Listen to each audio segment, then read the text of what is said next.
ये जो पर्यटक हैं ये केवल उत्तर प्रदेश के अंदर केवल पर्यटन की दृष्टि से नहीं आते, बल्कि यह उत्तर प्रदेश के अंदर रोजगार सृजन में भी इनकी एक बड़ी भूमिका है। आज काशी बाबा विश्वनाथ का पावन धाम करोड़ों पर्यटकों को अपनी ओर आकर्षित कर रहा है। अयोध्या धाम एक नए रूप में देश और दुनिया के सामने प्रस्तुत हुआ है। भारत की आध्यात्मिक और धार्मिक परंपरा से जुड़े हुए हृदय स्थल उत्तर प्रदेश आज पूरा देश ही नहीं बल्कि दुनिया को अपनी ओर पर्यटन की दृष्टि से लुभाने में सफल हुआ है।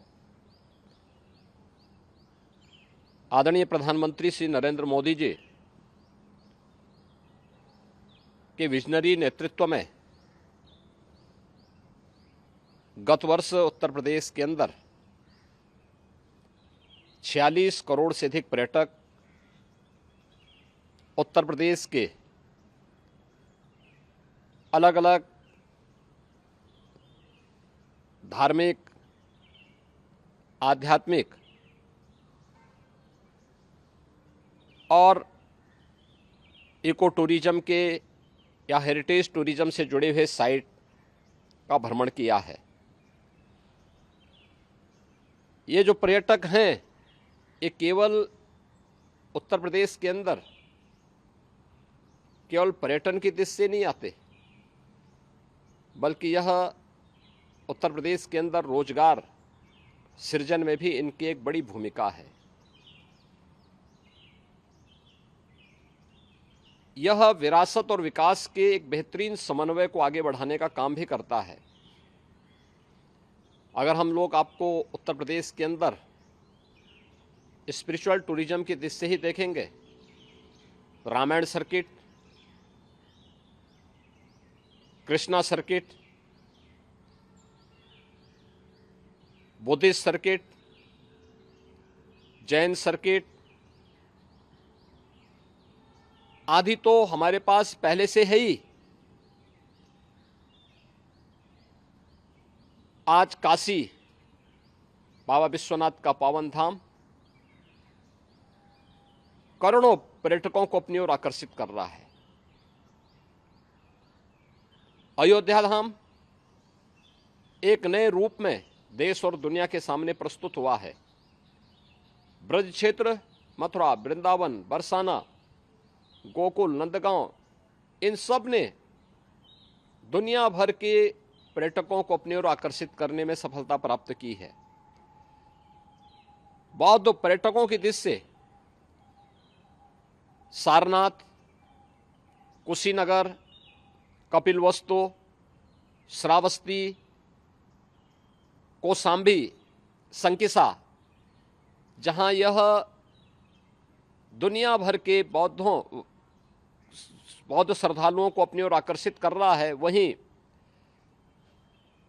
जैन टूरिज्म की दृष्टि से भी उत्तर प्रदेश में अनेक संभावनाएं हैं।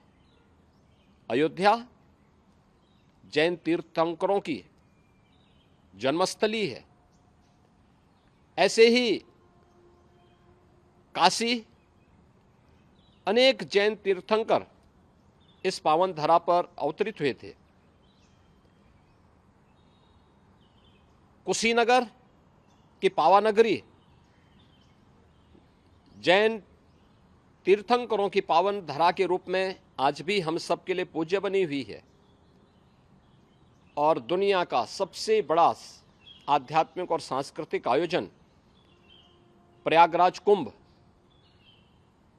यह दुनिया भर के श्रद्धालु और पर्यटकों को अपनी ओर आकर्षित कर रहा है। ऐसे ही हेरिटेज टूरिज्म की दृष्टि से देखेंगे तो झांसी की रानी लक्ष्मीबाई का किला झांसी हो या कालिंजर का किला बांदा जनपद में, आगरा का ताजमहल हो या आगरा का रेड फोर्ट, फतेहपुर सीकरी के स्थल हो या प्रयागराज का किला, रामनगर फोर्ट वाराणसी हो, या फिर हम लोग जनपद मिर्जापुर के अंदर चुनार के किले का दर्शन कर लें, लखनऊ का इमामबाड़ा, ये एक लंबी परंपरा है जो भारत की हेरिटेज टूरिज्म को अपनी ओर आकर्षित करता है और इको टूरिज्म का तो ये हब जैसा ही है। चाहे वह दुधवा हो, करतनिया घाट का क्षेत्र हो, चोका हो, हस्तिनापुर वाइल्ड लाइफ हो, या नेशनल सेंचुरी चंबल, सोनभद्र का सलखन हो, या सूर सरोवर आगरा का, ओखला वर्ल्ड सेंचुरी हो, या फिर इस प्रकार की अनेक साइट ये यूपी के अंदर मौजूद हैं। डबल इंजन की सरकार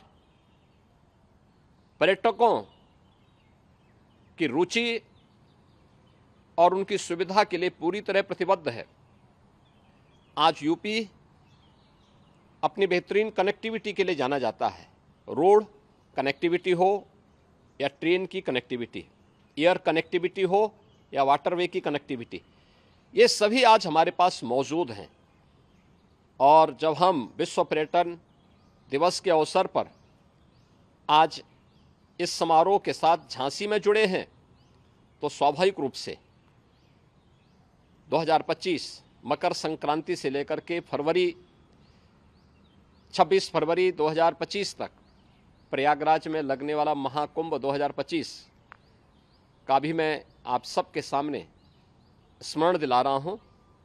दुनिया भर के हमारा अनुमान है 40 करोड़ श्रद्धालु इस आयोजन में भाग लेकर के उत्तर प्रदेश की इस अमूर्त सांस्कृतिक धरोहर के प्रति दुनिया को अपनी ओर आकर्षित करेंगे।